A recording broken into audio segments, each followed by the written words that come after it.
Quero compartilhar com os irmãos. Nós temos dois compromissos que estão pela frente. Um com a igreja em Arame, setembro, passado em uma semana, e a igreja em Aparecida de Goiânia, no mês de novembro também. Permitindo Deus, vamos estar ali depois de muitos anos. Faz muitos anos que não vou ali cooperar com os irmãos. E os irmãos então vão fazer uma série de conferências ali. Alugaram lá uma chácara e querem fazer uns dias de reuniões ali. Então quero que os irmãos lembrem de nós, as orações, para que a gente possa ter da parte de Deus sabedoria também, fisicamente estar bem. Nós temos olhado a respeito dos dons espirituais. Vou fazer aqui rapidamente uma introdução. O capítulo 12 de 1 Coríntios, o Espírito Santo é o doador dos dons. Então, a obra de Deus só pode ser feita por meios espirituais. E quando você olha o capítulo 12, é interessante, as três pessoas divinas, a pessoa do Espírito Santo, está no capítulo 12, verso 4, ora, há diversidade de dons, mas o Espírito é o mesmo. No versículo 5, há diversidade de ministérios, mas o Senhor é o mesmo. Versículo 6, há diversidade de operações, mas é o mesmo Deus que opera tudo em todos. As três pessoas divinas estão unidas. Romanos capítulo 12, a pessoa do Pai, dando dons ao seu povo. Em Efésios 4, o Senhor Jesus é Ele o doador dos dons, e ali Ele está dando homens dados como dons ao corpo, que é a igreja. E voltando agora, irmãos, para o que quero pensar com os irmãos essa manhã, capítulo 12, então, nós temos os dons dados. Capítulo 14, nós estamos olhando a operação dos dons, a responsabilidade daqueles que recebem dons para usá-los. Deus não nos deu dons espirituais sem que que não fosse para que nós usássemos esses dons. A igreja em Corinto, irmãos, ela recebeu todos os dons. Quer ver? Olha 1 Coríntios, capítulo 1,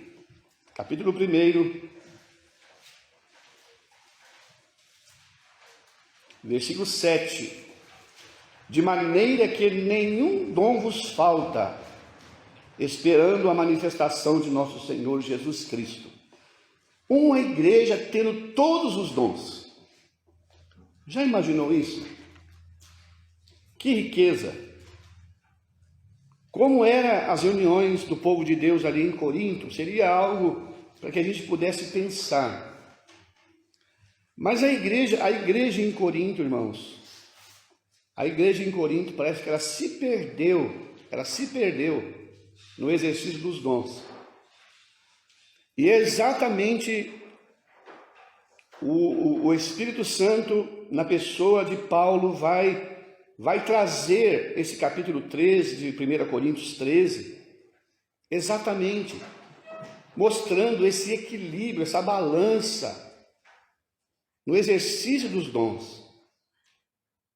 Porque, irmãos, eles eram, por que não dizer, amavam um bom discurso, gostavam assim de eloquência. Se os irmãos olharem as palavras que Paulo usa no capítulo 2 dessa carta, eles esperavam que Paulo fosse, lógico, Paulo era um homem capacitado, além dos dons, capacidade de conhecimento da vida intelectual, um homem que podia falar muitas línguas. Ele diz no capítulo 2: e eu, irmãos, quando fui ter convosco, anunciando-vos o testemunho de Deus, não fui com sublimidade de palavras ou de sabedoria. Eles queriam que Paulo, então, fosse alguém, usasse, podemos dizer, aquilo que ele tinha de conhecimento, oratória. Paulo falou: não vou. Nada me propus saber entre vocês, senão Cristo crucificado. Então, o capítulo 13, ele está aqui entre os dons dados e o exercício e o uso dos dons. E nós vamos então ler esse capítulo 13, não são muitos versículos, são poucos versículos. E ainda que eu falasse a língua dos homens e dos anjos e não tivesse amor, seria como o metal que soa ou como o sino que tine. Ainda que tivesse o dom de profecia e conhecesse todos os mistérios e todo o conhecimento, ainda que tivesse toda a fé, de maneira tal que transportasse os montes e não tivesse amor, nada seria. E ainda que distribuísse toda a minha fortuna para sustento dos pobres, ainda que entregasse o meu corpo para ser queimado e não tivesse amor, nada disso me aproveitaria. O amor é sofredor, é benigno. O amor não é invejoso. O amor não trata com leviandade, não se ensoberbece, não se porta com indecência, não busca os seus interesses, não se irrita, não suspeita mal, não folga com a injustiça, mas folga com a verdade. Tudo sofre, tudo crê, tudo espera, tudo suporta. O amor nunca falha, mas havendo profecias serão aniquiladas, havendo línguas cessarão, havendo conhecimento desaparecerá, porque em parte conhecemos e em parte profetizamos, mas quando vier o que é perfeito, então o que é em parte será aniquilado. Quando eu era menino, falava como menino, sentia como menino, pensava como menino, mas logo que cheguei a ser homem, acabei com as coisas de menino. Porque agora vemos por espelho, em enigma, mas então veremos face a face. Agora conheço em parte, mas então conhecerei como também sou conhecido. Agora, pois, permanece a fé, a esperança e o amor. Esses três, a esperança e o amor, esses três, mas o maior desses é o amor. Que o nosso Deus se digne de nos ajudar nessa manhã. Amém. No capítulo 12, os irmãos vão perceber que Paulo usa, se a gente pode dizer, a ilustração de um corpo humano. E Paulo começa a usar no versículo 15, se o pé disser, porque não sou mão, não sou do corpo. Primeiro, um senso de inferioridade. Alguém se sentir inferior. O pé, falando para a mão, ele está lá embaixo, as mãos em cima. Lógico que as mãos são mais notadas do que os pés. Então, Paulo está usando esse argumento exatamente preparando para o que ele vai falar no capítulo 13. Porque havia entre os coríntios esse desequilíbrio, irmãos, no exercício dos dons, e havia um abuso no exercício dos dons. Então, o apóstolo está falando exatamente dentro desse contexto capítulo 13 de 1 Coríntios. Sempre fiquei pensando, por quê? Por que será esse capítulo 13? Por que não continuou o assunto do exercício dos dons e é introduzido aqui o capítulo 13? Se a gente pode dizer a excelência do amor. Paulo está usando figuradamente uma linguagem aqui, trazendo uma aplicação para o aspecto espiritual. Porque ainda em Corinto, os dons, sinais, a igreja passou por esse período ainda, podemos dizer, dos dons sinais. Por exemplo, essa igreja presenciou curas nos seus dias. Essa igreja, ela presenciou o ministério profético. Paulo vai usar aqui, irmãos, ele está falando aqui, ainda que eu falasse a língua dos homens e dos anjos. Nós ficamos pensando, na mente de Paulo, ele está falando exatamente daquilo que os coríntios valorizavam em excesso, abusavam disso. E davam tanta ênfase a isto, que talvez outros irmãos que não tivessem talvez a mesma facilidade, ou não tivesse essa oratória, eram irmãos talvez desprezados, eram irmãos colocados de lado.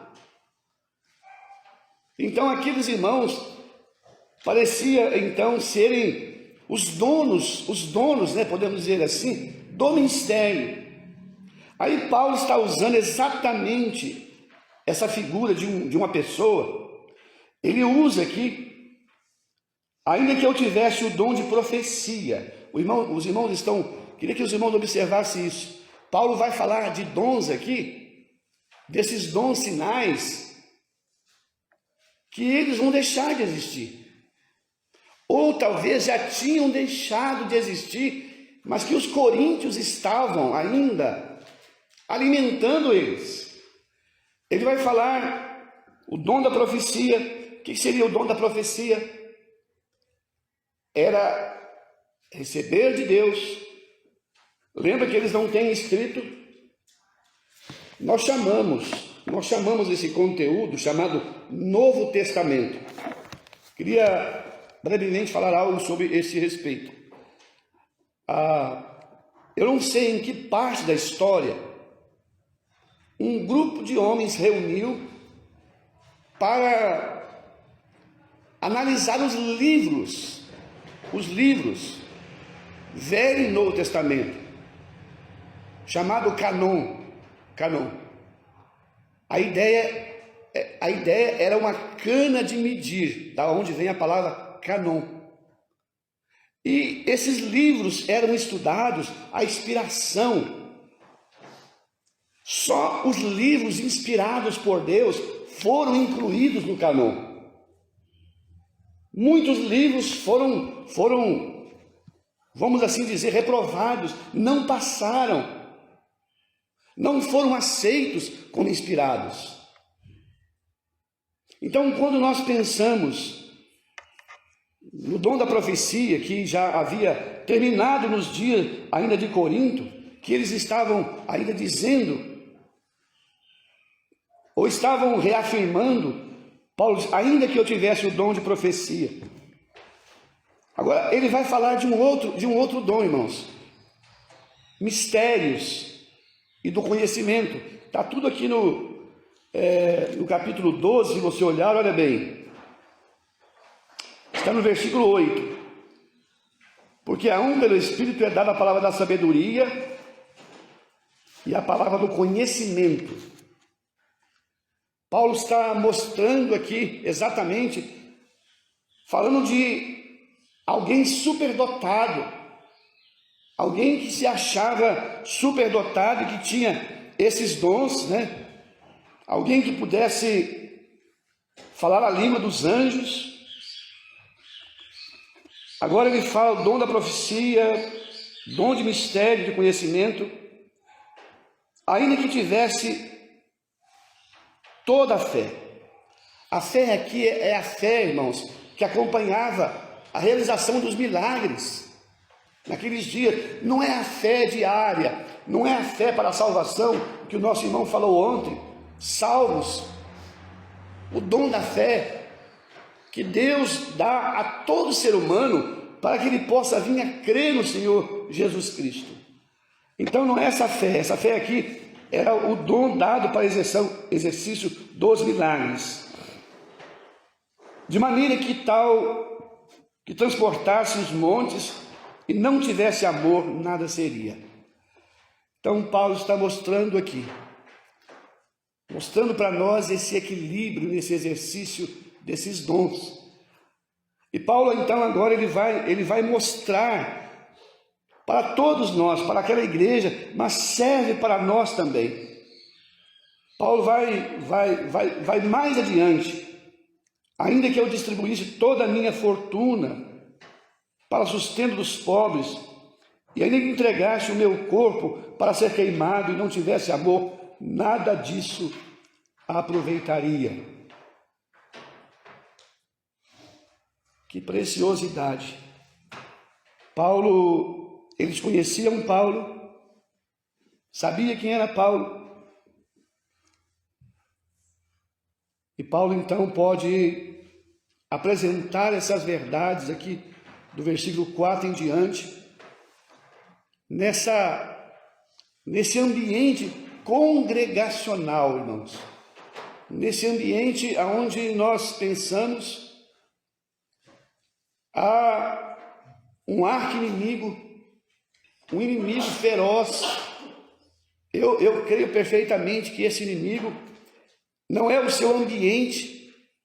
Esse lugar aqui não é o lugar dele reinar, não é o lugar da onde ele tem parte, mas nós somos seres humanos, nós somos ainda, vivemos num corpo carnal, um corpo. Paulo vai falar desse corpo, da humilhação, e Paulo então começa. O amor é sofredor, o amor é sofredor. Como entender isso? Como entender algo relacionado aos dons, falando que o amor é sofredor? Por que Paulo está falando exatamente? O amor é sofredor. Às vezes, no exercício desses dons espirituais, haverá muitas coisas no nosso caminho, haverá muitas coisas que vão ser determinantes. Talvez ali em Corinto, irmãos, houvesse aqueles que, de alguma forma, se achavam superiores aos demais. Então Paulo está mostrando que o amor é sofredor. O meu dom não pode ser motivo de orgulho, não pode ser algo que me coloque num lugar mais alto ou num pedestal. Paulo agora diz, esse amor é paciente, esse amor é gentil. Esse amor não é invejoso. Irmãos, olha o que ele diz no verso 18 do capítulo 12. Mas agora, Deus colocou os membros do corpo, cada um deles, Ele não falou como eu quis, como ele quis. É como Deus quis. Então, irmãos, ao longo do tempo, muitas brigas já foi levantada, igrejas partidas, igrejas que sofreram, porque por disputa, por brigas. Irmãos, reconhecer o nosso dom é uma necessidade vital. Reconhecer o dom que o Senhor nos deu, cada um de nós, homens e mulheres. E cooperarmos uns com os outros para o exercício do dom. Cada um. Os evangelistas. Vamos pensar, estamos numa reunião, e eu queria falar algo sobre isso. Irmãos, a orientação do Espírito. Como o Espírito está guiando a reunião? Nós chegamos numa reunião, estamos ali em silêncio, orando, chega o momento, de repente um irmão cita um cântico que nos leva na reflexão do Evangelho. Está concorrendo para aquilo. O Espírito Santo está guiando a reunião, desejando que o Evangelho seja apresentado. Aonde estão os evangelistas? Deus irá levantar um evangelista. O Espírito Santo vai preparar alguém exatamente para aquele momento. Um evangelista.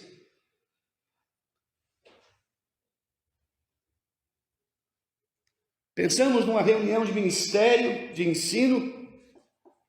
O Espírito Santo, se nós estamos confiados na direção dele, ele guiando essa reunião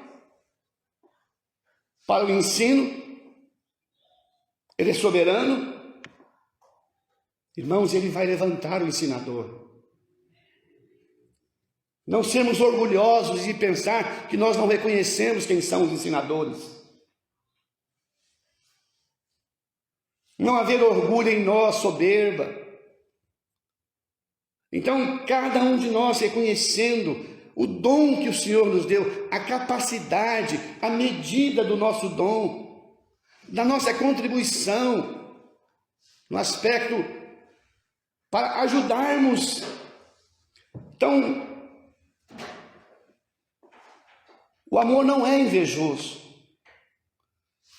Paulo está dizendo aqui,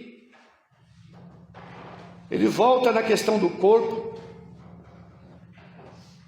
verso 19, se todos fossem um só membro, onde estaria o corpo?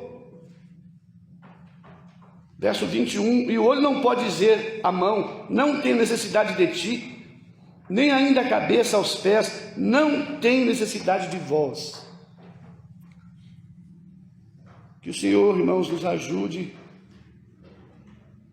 nessa compreensão tão necessária. O amor não é invejoso. O amor não trata com leviandade. Leviandade. Que palavra tão pesada. Sermos levianos. Estarmos atentos na reunião. Postura. Irmãos, às vezes a gente percebe a postura corporal, indica um desatento, um distanciamento, mente. Estamos tão distantes. Irmãos, estamos na presença do Senhor. E a qualquer momento o Senhor deliberará alguém para levantar, para falar em seu nome. Paulo vai dizer aos cristãos em Tessalônica, ele vai dizer no capítulo 3 da segunda carta, olha o que ele vai dizer na segunda carta dos Tessalonicenses.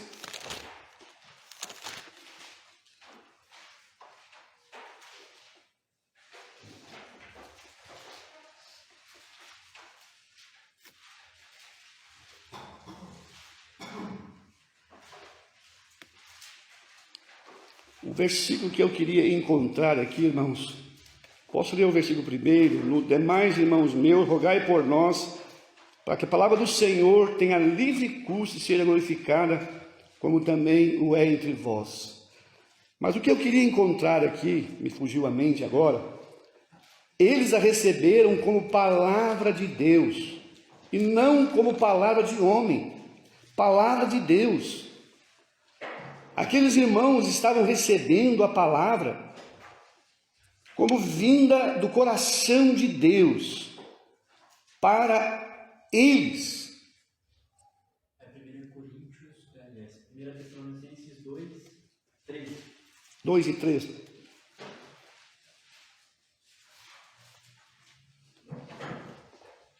Primeira Tessalonicenses, capítulo 2, versículo 13. 13, né? Tá, obrigado. Pois isso também damos sem cessar graças a Deus, pois havendo recebido de nós a palavra da pregação de Deus, a recebestes não como palavra de homens, mas segundo é na verdade, como palavra de Deus, a qual também opera em vós os que crestes. Palavra de Deus. Sermos leviano, a leviandade. Muitas vezes no nosso coração nós temos resistência, somos a nossa natureza, ela é uma natureza resistente. Que o Senhor nos livre, irmãos. Se a gente pode falar dessa palavra, desse pecado. Agora, ele diz, o amor não se ensoberbece, ensoberbecer, orgulhar. Não há lugar para o orgulho. Não há lugar para soberba. Todos os irmãos que ministram a palavra de Deus, quer os evangelistas, quer seja o ministério de que natureza for, não pode haver orgulho. Que o Senhor nos livre do nosso coração ser fretado, ser atingido pelo dardo do orgulho, da soberba. O livro de Provérbios, irmãos, Provérbios, não vou citar agora. Parece que Provérbios diz para nós com muita clareza: aquele que elogia o seu irmão arma uma rede aos seus pés. Se eu estiver citando errado, alguém pode citar ele. Se por um lado estamos olhando, apreciando o ministério de um irmão, que nós colocamos isso em oração, orar por aquele irmão, orar para que Deus continue dando ele graça suficiente no desenvolvimento do seu dom, mas nunca faça isso de uma forma a elogiar, porque, irmãos, o nosso coração, ele é perigoso, ele é enganoso. Ensoberbecer. Você já lidou com a soberba de algum pregador? Um pregador ensoberbecido, vaidoso. Eu li um livro de Martin Lloyd Jones, Pregação e Pregadores. E, embora sendo um livro, ele fala da postura do pregador, mas ele usa, irmãos, uma ilustração. Ele usa a ilustração de um pavão. Você já viu uma ave, um pavão? O pavão, ele abre a asa dele numa demonstração de beleza. Ele fala que alguns pregadores são igual ao pavão. Eles querem aparecer. Eles querem ser notados. Eles querem ser vistos. Não há lugar. Deveria estar no coração do pregador, seja quem ele for, as palavras de João Batista: convém que ele cresça e que eu diminua. Então não há lugar para o orgulho. Agora, ele, depois da soberba, não se porta com indecência. Com indecência. Então, vamos olhar, irmãos, para o Evangelho de João. Vamos olhar um comportamento de um pregador daqueles dias. Vamos ver como esse pregador se comporta. E se esse pregador pode ser o nosso modelo. Vamos olhar.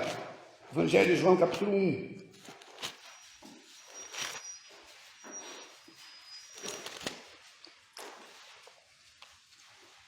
Versículo 19, andando rapidamente.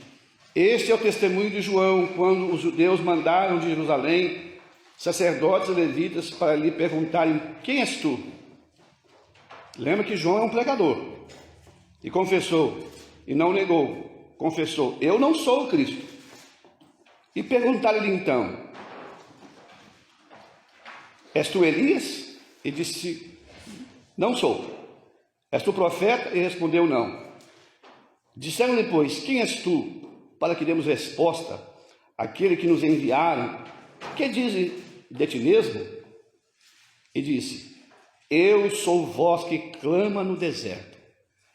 Eu sou simplesmente a voz. Eu não sou nada. Eu sou simplesmente uma voz. Irmãos, esse é um modelo dos mais preciosos. O preparador do caminho, o preparador daquele que viria após ele, do qual ele vai dizer: eu não sou digno de desatar a sandália dos seus pés. Então, que o Senhor nos dê de fato, irmãos, esse discernimento no uso dos nossos dons. O amor não se porta com indecência,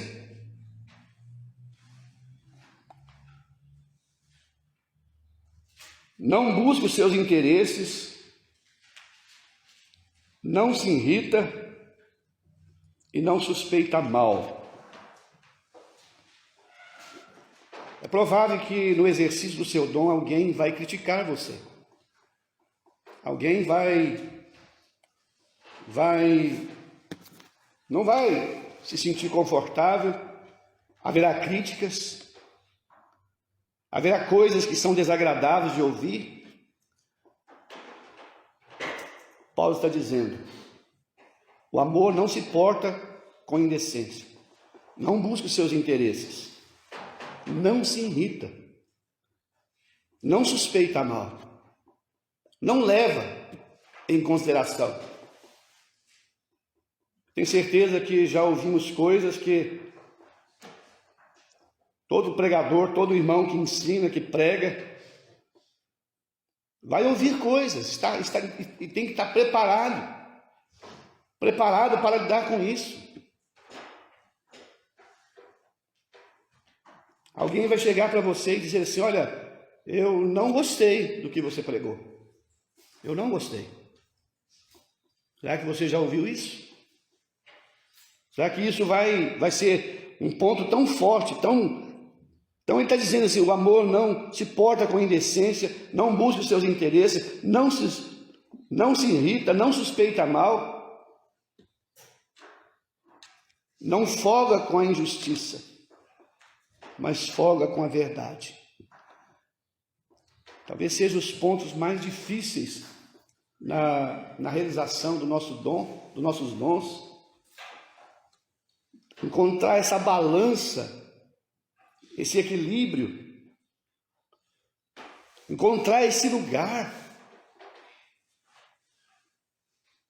Todas as vezes que levantarmos para falarmos da parte de Deus: Senhor, livra o meu coração, livra o meu coração, que a minha boca, Senhor, não seja usada, Senhor, para ofender, para falar algo que não seja aquilo que o Senhor queira. Irmãos, quando a gente vai levantar para falar, ou tem algo a falar, está estudando sobre um assunto, é interessante como Deus conduz. Noites de sono são perdidas. Você acorda no meio de uma noite e aquele assunto está latejando na sua mente. Levanta aquilo que está falando na sua mente, está andando, aquilo que está falando na sua mente, e você está naquela luta tremenda dentro de você. E chegar o momento de falar sobre um determinado assunto, e você levanta ali, há um sofrimento interno no coração, há uma luta, há um desgaste.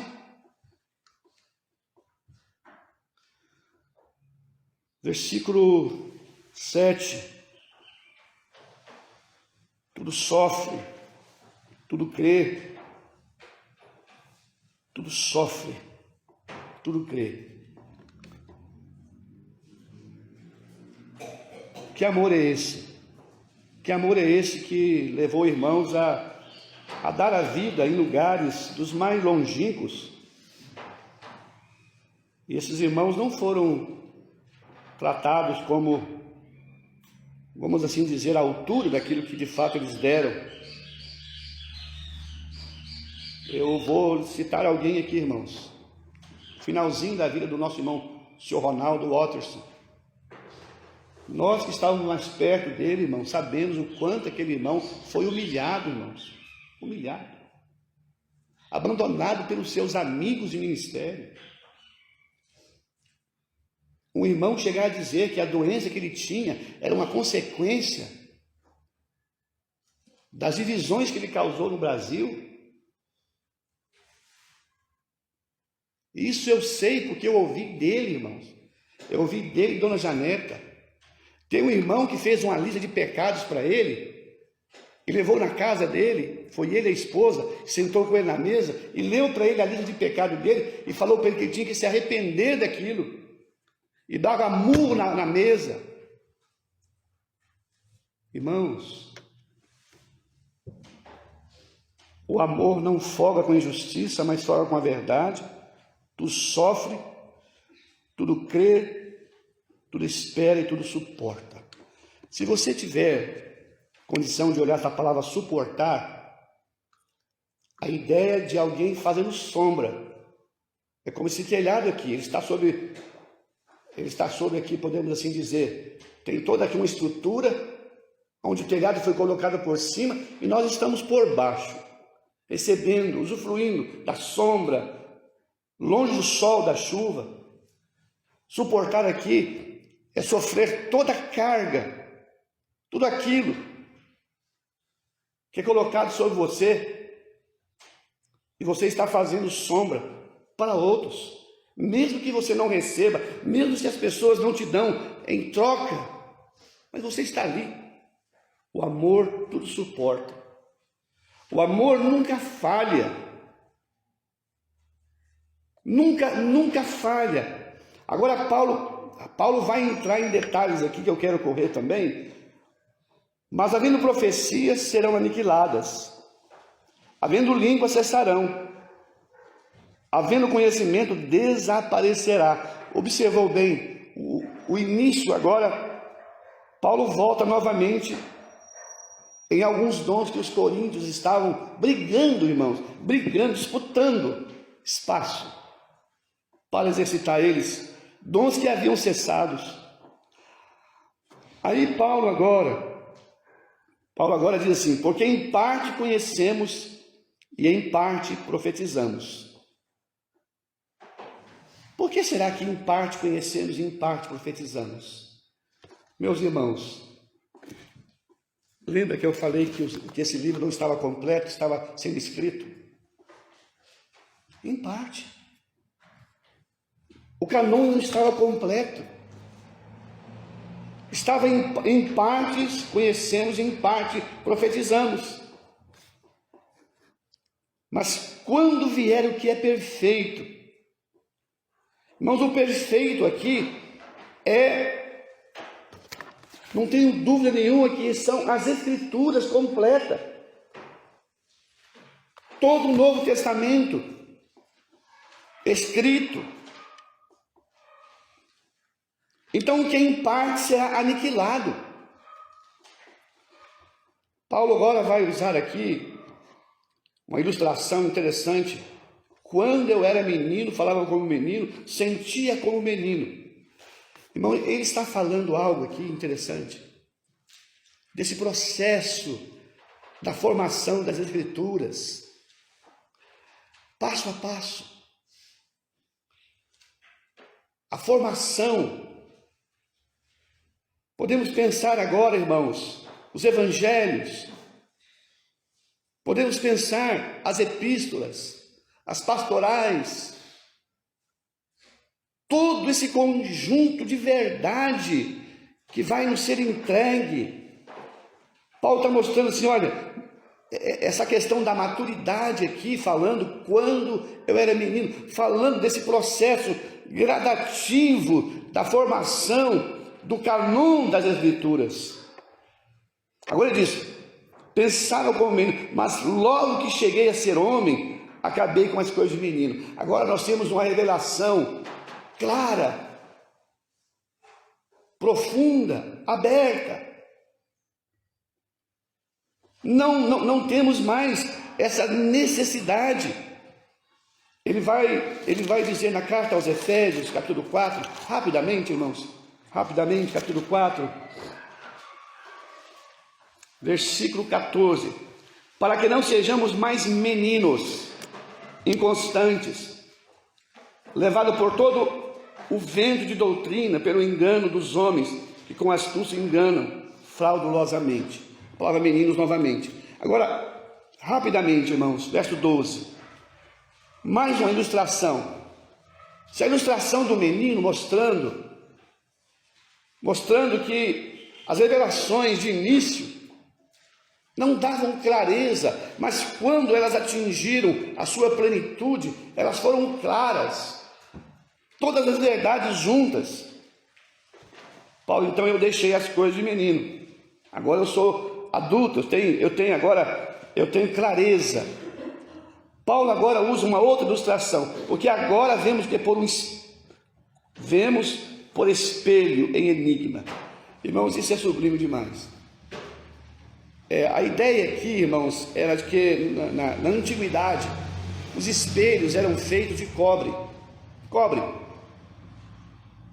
Você olhava o seu rosto no espelho de cobre, irmãos, a visão era distorcida, não era clara, embaçada. Hoje você olha no espelho, Tiago fala, irmãos, parece que Tiago, olha o que Tiago vai falar, Tiago capítulo 1, Tiago nos mostra algo interessante. Tiago, versículo 23. Porque se alguém é ouvido da palavra e não cumpridor, é semelhante a um homem que contempla ao espelho o seu rosto natural, porque se contempla a si mesmo e vai logo e se esquece como era.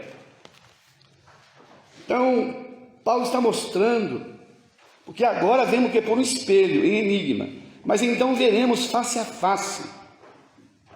Agora conheço em parte, mas então conhecereis como também eu sou conhecido. Revelação clara. Irmãos, nós temos a clareza das Sagradas Escrituras. Que o Senhor nos ajude, nos dê fé suficiente para crer só as Escrituras pelas Escrituras. Então Paulo agora termina, verso 13, eu termino também. Agora, pois, permanece a fé, a esperança e o amor. Esses três. Mas o maior desses é o amor. A igreja em Filadélfia. Aquela igreja, nome Filadélfia. Amor Filadélfia. Se você quer olhar, Filadélfia quer dizer amor sacrificial. Amor de Deus. A igreja em Filadélfia, ela tinha essa característica. O seu nome da cidade atrelado ao caráter da igreja.